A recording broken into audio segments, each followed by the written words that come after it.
الله وبركاته. الحمد لله رب العالمين والصلاة والسلام على أشرف الأنبياء والمرسلين نبينا محمد وعلى آله وأصحابه ومن تبعهم بإحسان إلى يوم الدين. أما بعد. நம்பிக்கைய சகோதரர்களே, அல்லாஹ்வுடைய மகத்தான கிருபையினால் அவருடைய இறை இல்லத்தில் அவன் மீது கடமையாக்கிய இந்த மகரிபுடைய தொகையை தொடர்ந்து விட்டு அவருடைய அருளை எதிர்பார்த்த வண்ணம் நம்மளாம் அமர்ந்து கொண்டிருக்கின்றோம். நம்முடைய எண்ணத்திற்கும் செயலுக்குமான பரிபூர்ணமான கூலிய உலர்வு சுப்ஹானஹு வ தஆலா நம் அனைவருக்கும் தந்தருள்வாராக என்று பிரார்த்தனை செய்வதாக இந்த வகுப்பை ஆரம்பிக்கின்றோம். தொடர்ச்சியாக தைமம் பற்றியான பாடத்தில் அல்லாஹ்வுடைய தூதர் ஸல்லல்லாஹு அலைஹி வஸல்லம் அவர்களுடைய பொன்மொழிகளையும் அதனுடைய விளக்கங்களையும் பார்த்து வருகிறோம். அந்த வகையில் நேற்றைய தினம் அல்லாஹ்வுடைய தூதர் ஸல்லல்லாஹு அலைஹி வஸல்லம் அவர்கள் அம்மார் இப்னு யாஸிர் ரலியல்லாஹு அன்ஹு அவர்களுக்கு இவ்வாறு தைமம் செய்ய வேண்டும் என்பதை கற்றுக் கொடுத்தார்கள். தைமம் எப்படி செய்யணும்? முதலாவது, ஒரே ஒரு முறை இரண்டு கைகளையும் தரையில் அடித்துக் கொண்டு இடது கையால் வலது கையுடைய பின்புறத்தில் ஒரு முறையும் வலது கையால் இடது கையுடைய பின்புறத்தில் ஒரு முறையும் அதற்கு பிறகு முகத்தில் ஒரு முறையும் தேய்த்து கொண்டால் போதுமானது. இதுதான் தைமம் செய்யக்கூடிய முறை. அதைத் தொடர்ந்து இந்த பாடத்துல பதிவாக இருக்கக்கூடிய அடுத்த செய்தி, ஜாபிர் இப்னு அப்துல்லாஹி ரலியல்லாஹு அன்ஹு அவர்கள் அறிவிக்கக்கூடிய செய்தி. அல்லாஹ்வுடைய தூதர் ஸல்லல்லாஹு அலைஹி வஸல்லம் அவர்கள் சொல்லி காமிக்கிறாங்க, உஅதீது ஹம்ஸன் லம் யுஅதஹுன்ன அஹதும் மினல் அன்பியாஇ கப்லி. எனக்கு 5 விஷயங்கள் கொடுக்கப்பட்டிருக்கிறது. எனக்கு முன்னாடி இருக்கக்கூடிய நபிமார்களுக்கு அதை போன்று ஒன்று கொடுக்கப்படவே கிடையாது என்று சொல்றாங்க.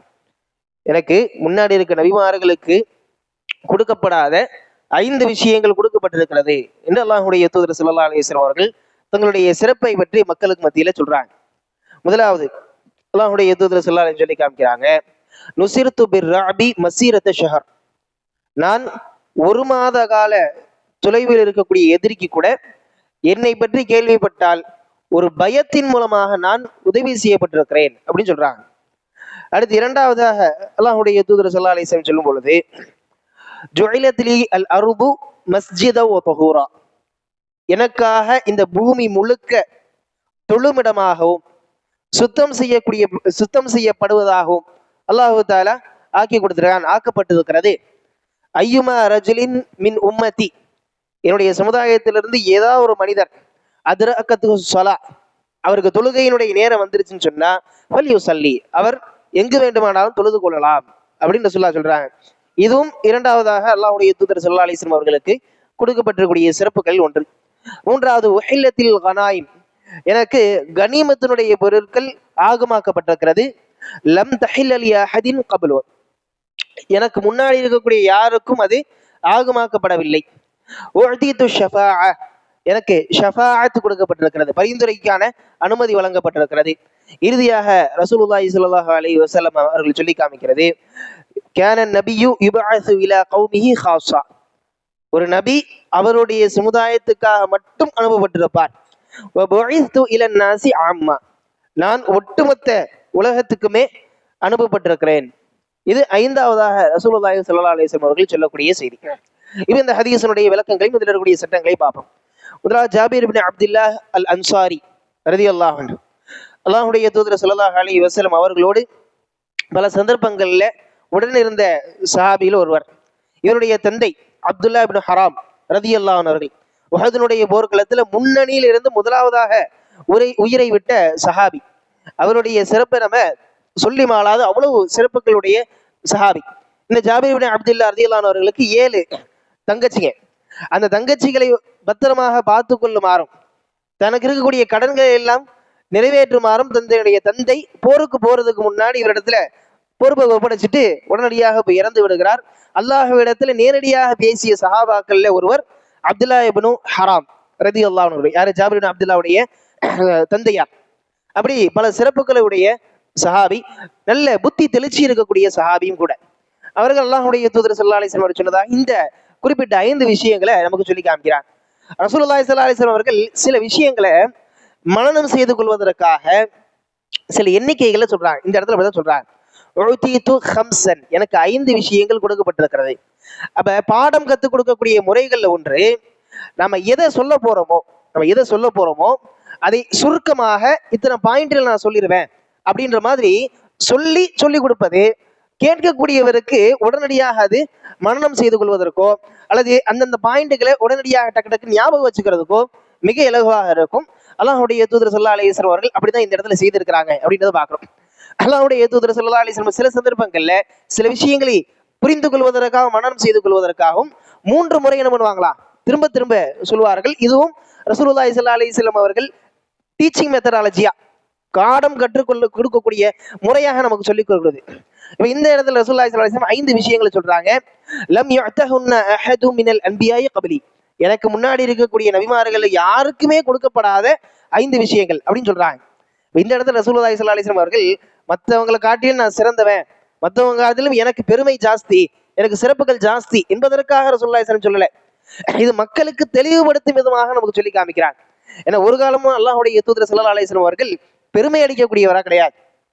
அதனால சையது வலதி ஆதமே யௌமல் கியாமத்தி வலா ஃபக்ர், ஆதமுடைய மக்கள் இருக்கக்கூடிய எல்லாருக்கும் நான் தான் தலைவனாக இருப்பேன், இதுல எந்த பெருமையும் கிடையாது என்று அல்லாஹ்வுடைய தூதர் ஸல்லல்லாஹு அலைஹி வஸல்லம் அவர்கள் வேற ஹதீஸ்ல சொல்றத பார்க்கிறோம். அப்படி அல்லாஹ்வுடைய தூதர் ஸல்லல்லாஹு அலைஹி வஸல்லம் அவர்கள் இறைவன் தனக்கு புரிந்திருக்கக்கூடிய நிஅமத்துகளை என்ன பண்றாங்க, மக்களுக்கு மத்தியில சொல்லி காமிக்கிறாங்க. அல்லாஹு தஆலா அதுதான் தன்னுடைய தூதரிடத்துல எதிர்பார்க்கிறான், கட்டளையும் போடுறான். ஃபஅம்மா பி நிஅமதி ரப்பிக ஃபஹத்திஸ், உங்களுடைய இறைவனுடைய நிஅமத்தை என்ன பண்ணுங்க, நீங்க மற்றவங்களுக்கு சொல்லுங்க, இது இறைவன் எனக்கு கொடுத்திருக்கக்கூடிய நிஅமத்து அப்படின்னு. இப்ப நாமும் அதுக்கு என்ன பண்றோம், கடமைப்பட்டிருக்கிறோம்.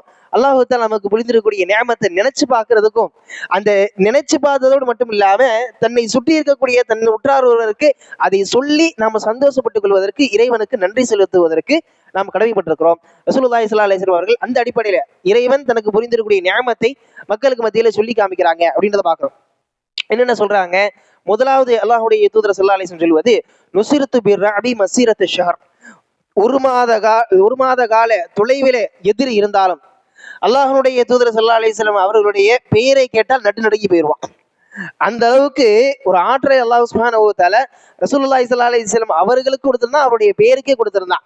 அவர்களுடைய படை இங்க இருந்து கிளம்புது அப்படின்னா 1 மாத கால தூரம், அதாவது அந்த காலத்துல கால்நடையாகவோ அல்லது ஒட்டக பிரயாணமாகவோ போகும்போது 1 மாத காலத்துல எவ்வளவு தூரத்தை அடையுமோ அந்த அளவுக்கு தூரத்தில் இருக்கக்கூடிய எதிரிகளாக இருந்தாலுமே ரசூலுல்லாஹி ஸல்லல்லாஹு அலைஹி வஸல்லம் உடைய பெயரை கேட்டால் நடுநடுங்கி போயிடுவார்களாம், பயந்து போயிடுவார்களாம்.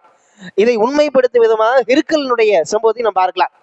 மக்கால இருக்கக்கூடிய குறைஷிகள் எல்லாம் ரோமானிய நகரத்தில், அதுவும் குறிப்பாக பலஸ்தீன்ல போய் அவர்கள் ஜெருசலத்துல போய் அவர்கள் வியாபாரம் பண்ணி கொண்டிருக்கும் போது அங்க இருக்கக்கூடிய ஹிர்கலே என்ன பண்ணா, அல்லாஹ்வுடைய தூதர் மட்டும் இந்த இடத்தை ஆட்சி பண்ணாங்கன்னு சொன்னா, அப்ப நான் உயிரோட இருந்தேன்னா அவருடைய கால்களை நான் கழுவி விடுவேன் அப்படின்னு சொன்னான். அந்த அளவுக்கு ரசூலுல்லாஹி ஸல்லல்லாஹு அலைஹி வஸல்லம் அவர்களுடைய பேரை அல்லாஹ் தஆலா மிக உயரத்தில் வச்சிருக்கிறான்.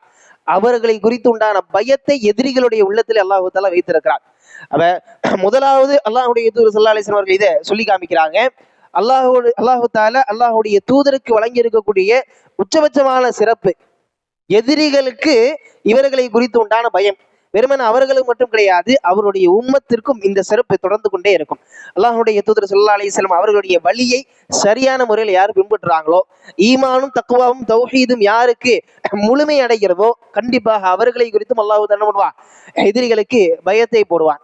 அடுத்து இரண்டாவது ரசூலுல்லாஹி ஸல்லல்லாஹு அலைஹி வஸல்லம் சொல்லி காமிக்கிறதான் இந்த இடத்துல நமக்கான பாடம் என்ன, ஜுஇலத்லி அல் அர்து மஸ்ஜித வ தஹூரா, எனக்கு இந்த உலகமானது மஸ்ஜிதாகவும் சுத்தம் செய்யக்கூடியதாகவும் ஆக்கப்பட்டிருக்கிறது என்று ரசூலுல்லாஹி ஸல்லல்லாஹு அலைஹி வஸல்லம் சொல்லி காமிக்கிறாங்க. அதோட அதை விளக்கவும் செய்யறாங்க. என்ன சொல்லி விளக்குறாங்க, என்னுடைய உம்மத்திலிருந்து ஏதாவது ஒரு மனிதர் அவருக்கு தொழுகையினுடைய நேரம் வந்துருச்சா, தொழுகையினுடைய நேரம் வந்ததுக்கு அப்புறம் என்ன பண்ணலாம், அவரு எங்கு வேண்டுமானாலும் தொழுது கொள்ளலாம். இதுக்கு முன்னாடி இருக்கக்கூடிய சமுதாயத்துக்கு அது கிடையாது. தொழுகையினுடைய நேரம் வந்துருச்சுன்னா அவங்க என்ன பண்ணணும், நேரா அவர்கள் கட்டி வைத்திருக்கக்கூடிய அந்த மடங்களுக்கோ அல்லது சர்ச்சுகளுக்கோ அல்லது வணக்க ஸ்தலங்களுக்கோ தான் செல்லணும். ஆனா நமக்கு அல்லாஹ் தஆலா கொடுத்திருக்கக்கூடிய இலகு, நமக்கு அல்லாஹ் தஆலா செய்திருக்கக்கூடிய அருள் என்னன்னு சொன்னா, நம்ம தொழுகையுடைய நேரம் வந்துருச்சா எந்த இடத்துலன்னு பார்க்க வேணாம், ஒரு மூலையில நின்றுகிட்டு யாருக்கும் தொந்தரவு இல்லாத வகையில நாம தொழுது கொள்ளலாம். ஆனா சில இடங்கள் அல்லாஹ்வுடைய தூதர் ஸல்லல்லாஹு அலைஹி வஸல்லம் உடைய நாவால் தடுக்கப்பட்டிருக்கிறது. தொழுவதற்கு மிக சில இடங்கள், ரொம்ப விரல் விட்டு எண்ணக்கூடிய இடங்கள் தடுக்கப்பட்டிருக்கிறது. இன்ஷா அல்லாஹ் அது பின்னாடி தொழுகையினுடைய பாடத்துல, மஸ்ஜித் பள்ளிவாசலுடைய பாடத்துல இன்ஷா அல்லாஹ் பார்ப்போம். அடுத்தது அல்லாஹ்வுடைய தூதர் ஸல்லல்லாஹு அலைஹி வஸல்லம் சொல்லி காமிக்கிறாங்க, தொஹூரன். தொஹூரன் அப்படின்னு சொன்னா சுத்தப்படுத்தக்கூடியது அப்படின்னு அர்த்தம். இந்த பூமி முழுக்க அல்லாஹ்வுடைய தூதர் ஸல்லல்லாஹு அலைஹி வஸல்லம் அவர்களுக்காக சுத்தப்படுத்தக்கூடியதாக மாற்றப்பட்டிருக்கிறது. இந்த இடத்துல இருந்தா நமக்கு கிடைக்கக்கூடிய பாடம், சட்டம் என்னன்னு சொன்னா, நாம தயம்மம் செய்வதற்காக புழுதி இருக்கக்கூடிய மண்ணை மட்டும் கிடையாது, எந்த மண்ணை வேண்டுமானாலும் நாடலாம். பூமிக்கு மேல் பரப்புல இருக்கக்கூடிய எந்த பொருளாக இருந்தாலும் சரி அதிலே அடித்து தயமம் செய்து கொள்ளலாம். வெறுமன புழுதி வரக்கூடிய மண்ணு மட்டும் கிடையாது, அல்லது உதிரியாக இருக்கக்கூடிய மண்ணு மட்டும் கிடையாது, மண் அப்படின்னு சொல்லி எதெல்லாம் இருக்குதோ, அல்லது பூமிக்கு மேல இருக்கக்கூடிய மண் நிறைந்த பாறை இதெல்லாம் இருக்குதோ, அது எது வேண்டாலும் அடித்து கொண்டு அதை வைத்து என்ன பண்ணிக்கலாம், நாம தைமம் செய்து கொள்ளலாம். அதுல எந்த விதமான தடையும் கிடையாது. அதற்கான ஆதாரம் இந்த ஹதீஸ் தான். ஏன்னா மொத்த பூமியை நீங்க எடுத்துக்கிட்டீங்கன்னு சொன்னா, சில பூமிகள் முழுக்க முழுக்க மண்ணா இருக்கும், புழுதி நிறைஞ்ச மண்ணா இருக்கும். முழுக்க முழுக்க சில பூமிகள் எடுத்தீங்கன்னா கரும்பாறையா இருக்கும், சில பூமிகள் கட்டாந்தரையாக இருக்கும், சில பூமிகள் செம்மண்ணாக இருக்கும். இது எதுக்குமே வித்தியாசமே இல்லாம அல்லாஹ்வுடைய தூதர் ஸல்லல்லாஹு அலைஹி வஸல்லம் அவர்கள் சொன்னாங்க, மஸ்ஜிதோ தஹூரா, பூமி முழுக்க எங்களுக்கு புனித, அதாவது சுத்தம் செய்யக்கூடியதாக மாறுபட்டிருக்குது. அதனால அவருக்கு தண்ணீர் இல்லாட்டியும் பிரச்சனை இல்லை, தொழுவதற்கு பள்ளிவாசல் இருந்தாலும் பிரச்சனை இல்லை. அவர் பூமியில எந்த மூலையில இருந்தாலும் அதை தட்டிக்கிட்டே நம்ம அவரை தொழுது கொள்ளலாம். அல்லாஹு தாலா அதற்கான அனுமதியை, சலுகையை நமக்கு இந்த உம்மத்துக்கு கொடுத்திருக்கிறார். அடுத்து மூன்றாவது ரசூலுல்லாஹி ஸல்லல்லாஹு அலைஹி வஸல்லம் சொல்லி காமிக்கிறது, கனிமத்தினுடைய பொருள் ஆகமாக்கப்பட்டிருக்கிறது. இந்த சமுதாயத்துக்கு மட்டும்தான் கனிமத்தினுடைய பொருட்கள் ஆகமாக்கப்பட்டிருக்கிறது. இதுக்கு முன்னாடி இருக்கக்கூடிய சமுதாயத்தினருக்கு அது ஹராம். அந்த கனிமத்தினுடைய பொருட்கள், அவர்கள் ஏதாவது போருக்கு போயிட்டாங்க, கனிமத்த பொருள்ன்றது போருக்கு போய் எதிரிகளை வென்று விட்டு அவர்கள் விட்டு செல்லக்கூடிய செல்வம், அந்த செல்வங்களை என்ன பண்ணுவாங்க, இதற்கு முன்னாடி சமுதாயங்கள் அவர்கள் போருக்கு போய் வெற்றி கொண்டுட்டாங்க அப்படின்னு சொன்னா அந்த செல்வங்களை எல்லாம் முழுமையாக ஒரு இடத்துல ஒன்று சேர்ப்பாங்க. அது அல்லாஹ்விடத்துல இருந்து அது ஏற்றுக்கொள்ளப்பட்டதான் என்பதை அறிவுறுத்துவதற்காக வானத்தில இருந்து ஒரு பெரிய நெருப்பு வந்து அதை முழுமையாக அழித்து சாப்பிட்டு விட்டு போயிடும். இந்த சமுதாயத்துக்காக மட்டும் அல்லாஹ் தாலா நம்முடைய பலகீனத்துக்காக, நம்முடைய இயலாமையின் காரணத்தினால் நமக்கு அதை ஹலாலாக ஆக்கி இருக்கிறான்.